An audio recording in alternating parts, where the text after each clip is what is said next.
Hello दोस्तों, मैं आवेश आपके अपने YouTube channel Kautilya education target academy में आपका स्वागत है।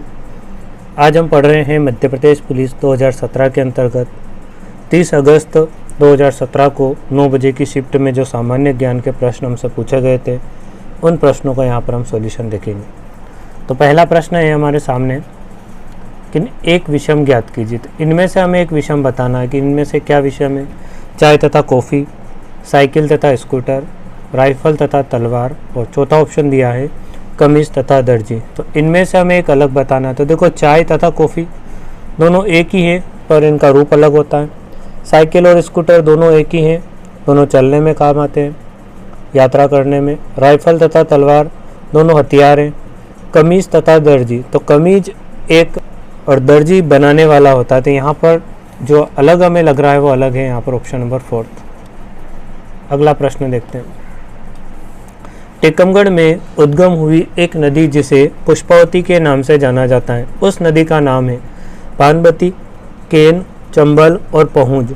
तो इसका राइट आंसर क्या होगा? तो इसका राइट आंसर हो जाएगा हमारा ऑप्शन नंबर 4, पहुंज नदी। अगला प्रश्न है, केरल के वर्तमान मुख्यमंत्री कौन है? तो यह उस समय का करंट अफेयर का प्रश्न था, तो इसे हम छोड़ देते हैं यहाँ पर। अगला प्रश्न देखते हैं। अगला प्रश्न है कि किस तारीख को मोदी सरकार ने विमुद्रीकरण की घोषणा की थी? तो ये कब करी थी घोषणा? 31 अक्टूबर 2016 को, 15 नवंबर 2016 को, 8 नवंबर 2016 को, या 9 नवंबर 2016 को। तो इसका राइट आंसर क्या होगा? तो इसका राइट आंसर हो जाएगा हमारा 8 नवंबर 2016 को यह घोषणा की गई थी। अगला प्रश्न है कि निम्न समझौतों में से किस एक ने हिंदू मुसलमान मतभेदों को हल करने की मांग की थी? लाहौर समझौता, गांधी इरविन समझौता, पूना समझौता, या लखनऊ समझौता। तो इसका राइट आंसर क्या होगा? तो इसका राइट आंसर हो जाएगा हमारा ऑप्शन नंबर 4, लखनऊ समझौता। अगला प्रश्न है कि कौन सा दुर्ग रामायण से संबंधित बताया गया है? गोहद दुर्ग, बांधवगढ़ दुर्ग, मालवा दुर्ग, या नरवार दुर्ग। तो इसका राइट आंसर क्या होगा? तो इसका राइट आंसर हो जाएगा हमारा यहाँ से ऑप्शन नंबर 2, बांधवगढ़ दुर्ग। अगला प्रश्न है कि निम्न में से भारत का 28वां राज्य कौन सा है? गोरखालैंड, झारखंड, उत्तराखंड, या छत्तीसगढ़। तो इनमें से राइट आंसर क्या होगा? तो इसका राइट आंसर हो जाएगा ऑप्शन नंबर 2, झारखंड। अगला प्रश्न है, निम्न में से कौन सा बैंक जन धन योजना के तहत खाते खोलने के लिए अधिकृत नहीं है? HSB bank, IDBI bank, ICICI bank, या यूनियन बैंक ऑफ इंडिया। तो इसका राइट आंसर क्या होगा? तो इसका राइट आंसर हो जाएगा हमारा ऑप्शन नंबर 1, HSBC बैंक। अगला प्रश्न है, राष्ट्रगान के पूर्ण संस्करण का वादन काल लगभग सेकेंड होता है। तो राष्ट्रगान को गाने में कितना समय लगता है, ये हमसे पूछा गया है। 58 सेकेंड, 52 सेकेंड, 68 सेकेंड, या 75 सेकेंड। तो इसका राइट आंसर क्या होगा? तो इसका राइट आंसर हो जाएगा 52 सेकेंड। अगला प्रश्न, ग्वालियर में गुजरी महल और ग्वालियर महल के महल इनके द्वारा बनाए गए थे? मानसिंह तोमर के द्वारा, राजा भोज के द्वारा, राजा दुमाना के द्वारा, सिंधिया देवी के द्वारा। तो इसका राइट आंसर क्या होगा? तो इसका राइट आंसर हो जाएगा हमारा मानसिंह तोमर के द्वारा। तो करेक्ट आंसर हो जाएगा हमारा ऑप्शन नंबर 1। अगला प्रश्न है, सांग एक प्रकार क्या है? सांग एक प्रकार क्या है? तो सांग एक प्रकार क्या है, ये हमसे पूछा गया है। पहला ऑप्शन है परंपरागत भोजन है, भाषा है, लोक संगीत है, या लोक नृत्य रंगशाला है। तो इसका राइट आंसर क्या होगा? तो इसका राइट आंसर हो जाएगा ऑप्शन नंबर 4, लोक नृत्य रंगशाला। देखते हैं, अमजद अली खां इसके मशहूर प्रतिपादक हैं। सितार वादक थे, वीणा बजाते थे, तबला बजाते थे, या सरोद बजाते थे। तो इसका राइट आंसर क्या थे? तो इसका राइट आंसर हो जाएगा ये सरोद वादक थे, सरोद को बजाया करते थे। अगला, निम्न में से कौन अर्जुन पुरस्कार 2015 के प्राप्त कर्ताओं में से एक नहीं है। तो इसका राइट आंसर क्या होगा? तो दीपा कर्माकर। अगला ऑप्शन दिया है जीतू राय, ये निशानेबाजी में थे। PR जी श्रेष्ठ, ये हॉकी से संबंधित थे। या अनूप सिंह कुश्तीबाजी में, तो किसको नहीं मिला था? तो ये नहीं मिला था हमारे अनूप सिंह को कुश्तीबाजी में। हालांकि ये उस समय का करंट अफेयर का प्रश्न है, आप चाहो तो इसको इग्नोर कर सकते हो। अगला प्रश्न है, पंडित रविशंकर इस क्षेत्र में अपनी महारत के लिए प्रसिद्ध थे। सितार वादक, वायलिन, बांसुरी या सरोद। तो इसका राइट आंसर क्या होगा? तो इसका राइट आंसर हो जाएगा हमारा ऑप्शन नंबर फर्स्ट, सितार वादक। अगला प्रश्न है, तीर्थराज नाम इसे दिया गया है। अमरकंटक, ओरछा कस्बा को, खजुराहो या कान्हा राष्ट्रीय उद्यान को।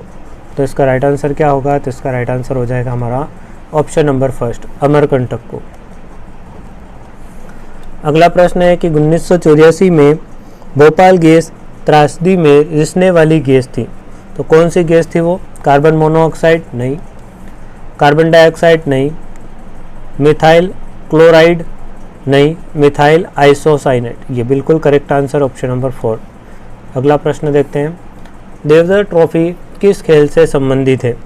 क्रिकेट से, वॉलीबॉल से, फुटबॉल से या टेनिस से। तो इसका राइट आंसर क्या होगा? तो इसका राइट आंसर हो जाएगा हमारा ऑप्शन नंबर फर्स्ट, यह क्रिकेट से संबंधित है।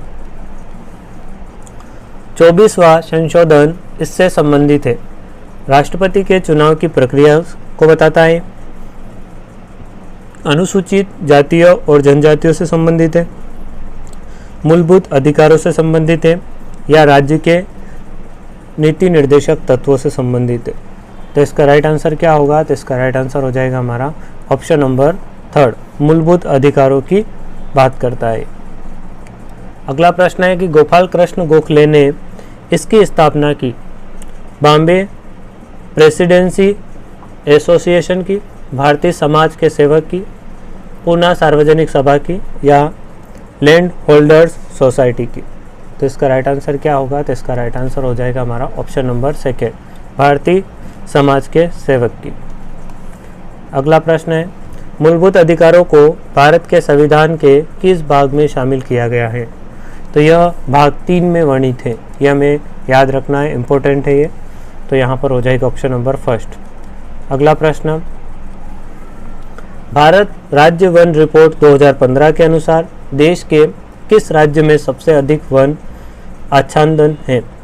अरुणाचल प्रदेश में, आंध्र प्रदेश में, मध्य प्रदेश में या नागालैंड में। तो इसका राइट आंसर क्या होगा? तो इसका राइट आंसर हो जाएगा हमारा ऑप्शन नंबर 3, मध्य प्रदेश में।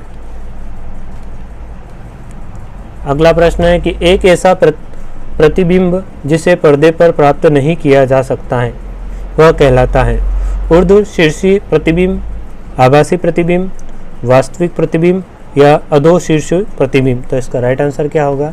तो इसका राइट आंसर हो जाएगा हमारा ऑप्शन नंबर 2, आभासी प्रतिबिंब। निम्न में से कौन सा एक बैक्टीरिया के कारण होने वाला पादप रोग है? तो बैक्टीरिया के कारण पेड़ पौधों में होने वाला कौन सा रोग है? भिंडी का पीला शीरा मोजेक, गेहूं का कीट, सिट्रस कैंकर या आलू शीर्णता। तो इसका राइट आंसर क्या होगा? तो इसका राइट आंसर हो जाएगा हमारा ऑप्शन नंबर 3, सिट्रस कैंकर।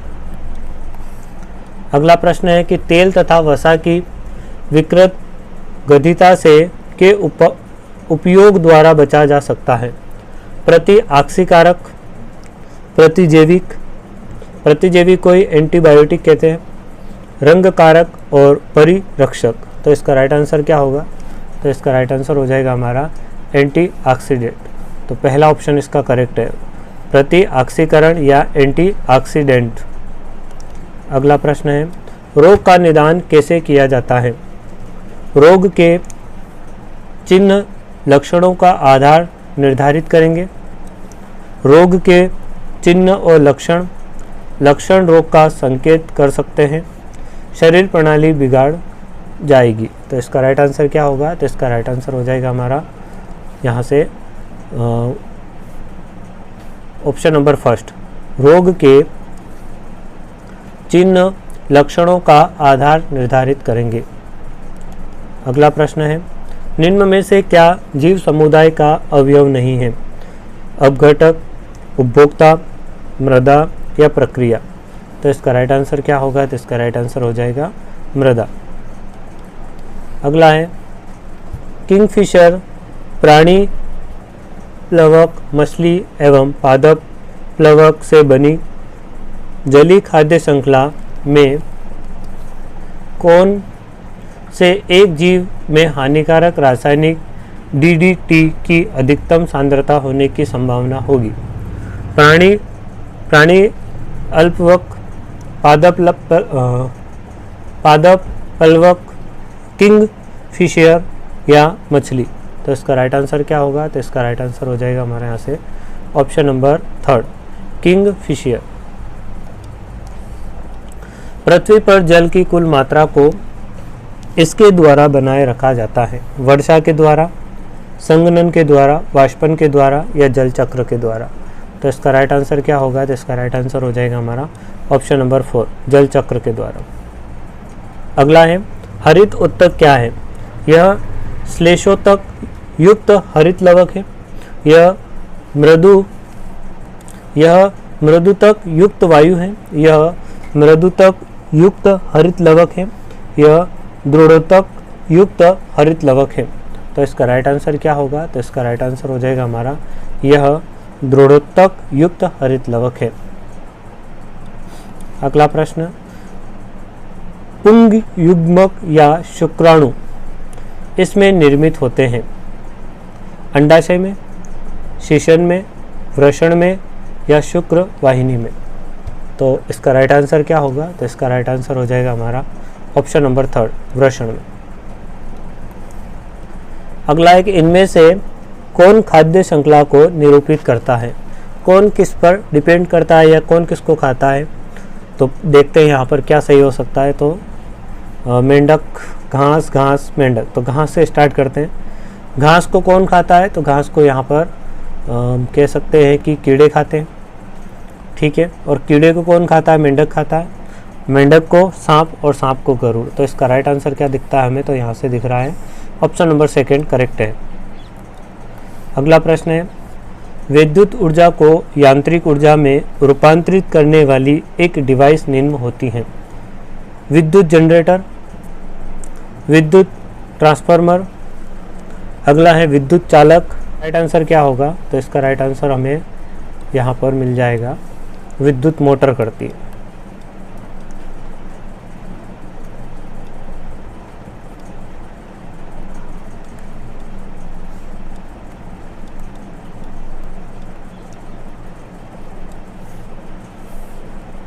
अगला प्रश्न देखते हैं हम।